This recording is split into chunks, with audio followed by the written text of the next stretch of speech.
Hi friends, welcome to sports Kannada YouTube channel. Friends, champions trophy ಕೊನೆಯ ಹಂತಕ್ಕೆ ಬಂದು ನಿಂತಿದೆ. ಈ ಟೂರ್ನಿಯ ಫೈನಲ್ನಲ್ಲಿ ಟೀಮ್ ಇಂಡಿಯಾ ಹಾಗೂ ನ್ಯೂಜಿಲೆಂಡ್ ತಂಡಗಳು ಕಾದಾಟ ನಡೆಸಲಿವೆ. ಈ ಪಂದ್ಯಕ್ಕೆ ದುಬೈ ಅಂಗಳ ಆತಿಥ್ಯ ವಹಿಸಲಿದೆ. ಬುಧವಾರ ನಡೆದ ಸೆಮಿಫೈನಲ್ ಪಂದ್ಯದಲ್ಲಿ ಅಮೋಘ ಪ್ರದರ್ಶನ ನೀಡಿ ಜಯ ಸಾಧಿಸಿರುವ ನ್ಯೂಜಿಲೆಂಡ್ ತಂಡ 50 ರನ್ಗಳಿಂದ ದಕ್ಷಿಣ ಆಫ್ರಿಕಾ ತಂಡವನ್ನು ಮಣಿಸಿ ಇತಿಹಾಸ ನಿರ್ಮಿಸಿದೆ.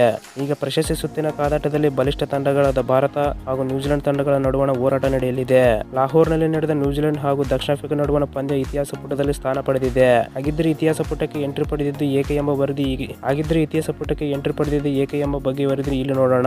ಅದಕ್ಕೂ ಮುನ್ನ ಚಾನಲ್ಗೆ ಸಬ್ಸ್ಕ್ರೈಬ್ ಮಾಡಿಲ್ಲ ಅಂದ್ರೆ ಪ್ಲೀಸ್ ಸಬ್ಸ್ಕ್ರೈಬ್ ಮಾಡಿ. ಹೌದು, ಒಂದು ಚಾಂಪಿಯನ್ಸ್ ಟ್ರೋಫಿ ಪಂದ್ಯದಲ್ಲಿ ನೀವು ಒಂದು ಶತಕ ದಾಖಲಾದ ಅದೆಷ್ಟು ಪಂದ್ಯಗಳನ್ನು ನೀವು ನೋಡಿರುತ್ತೀರಿ, ಅಥವಾ 2 ಶತಕ ಬಾರಿಸಿದ್ದನ್ನು ನೋಡಿರುತ್ತೀರಿ. 2 ತಂಡಗಳ ಪರ ಶತಕ ಸಾಧನೆ ಮಾಡಿದ ಪಂದ್ಯವನ್ನು ಸಹ ನೋಡಿರುತ್ತೀರಿ. ಆದರೆ ಒಂದೇ ಪಂದ್ಯದಲ್ಲಿ 3 ಶತಕ ಸಿಡಿಸಿದ ಪಂದ್ಯ ನೋಡಲು ಸಾಧ್ಯವೇ? ಎಸ್, ಇಂತಹದೊಂದು ಪಂದ್ಯಕ್ಕೆ ಬುಧವಾರದ ಸೆಮಿಫೈನಲ್ ಪಂದ್ಯ ಸಾಕ್ಷಿಯಾಗಿತ್ತು. ಬುಧವಾರ ನಡೆದ ಪಂದ್ಯದಲ್ಲಿ ನ್ಯೂಜಿಲೆಂಡ್ ಪರ ಬೆಂಗಳೂರು ಮೂಲದ ರಚಿನ್ ರವೀಂದ್ರ ಹಾಗೂ ಭರವಸೆ ಬ್ಯಾಟರ್ ಕೇನ್ ವಿಲಿಯಮ್ಸನ್ ಶತಕ ಸಿಡಿಸಿ ಅಬ್ಬರಿಸುತ್ತಾರೆ. ಇದಲ್ಲದೆ ದಕ್ಷಿಣ ಆಫ್ರಿಕಾ ತಂಡದ ಪರ ಡೇವಿಡ್ ಮಿಲ್ಲರ್ ಅಮೋಘ ಶತಕ ಬಾರಿಸಿ ಸೋಲಿನ ಅಂತರವನ್ನು ಕಡಿಮೆ ಮಾಡುತ್ತಾರೆ. ಈ ಪಂದ್ಯ ಈಗ ಇತಿಹಾಸ ಪುಟದಲ್ಲಿ ಸ್ಥಾನ ಪಡೆದಿದೆ.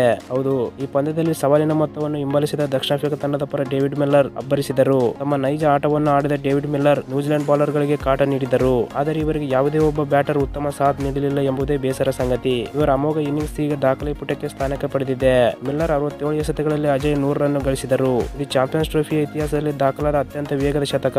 ಇದಕ್ಕೂ ಮೊದಲು ಈ ಸಾಧನೆ ಆಸ್ಟ್ರೇಲಿಯಾದ ಜೋಶ್ ಇಂಗ್ಲಿಷ್ ಹೆಸರಿನಲ್ಲಿತ್ತು. ಇವರು 77 ಎಸೆತಗಳಲ್ಲಿ ಈ ಸಾಧನೆ ಮಾಡಿದ್ದರು. ಇನ್ನು ಈ ಪಂದ್ಯದಲ್ಲಿ ಮೊದಲು ಬ್ಯಾಟ್ ಮಾಡಿದ ನ್ಯೂಜಿಲೆಂಡ್ ತಂಡ 50 ಓವರ್ಗಳಲ್ಲಿ 6 ವಿಕೆಟ್ ನಷ್ಟಕ್ಕೆ 362 ರನ್ ಗಳಿಸಿತು. ಇದಕ್ಕುತ್ತರವಾಗಿ ಬ್ಯಾಟ್ ಮಾಡಿದ ದಕ್ಷಿಣ ಆಫ್ರಿಕಾ ತಂಡ 50 ಓವರ್ಗಳಲ್ಲಿ 9 ವಿಕೆಟ್ಗೆ 312 ರನ್ ಸೇರಿಸಿ ಸೋಲು ಕಂಡಿತು.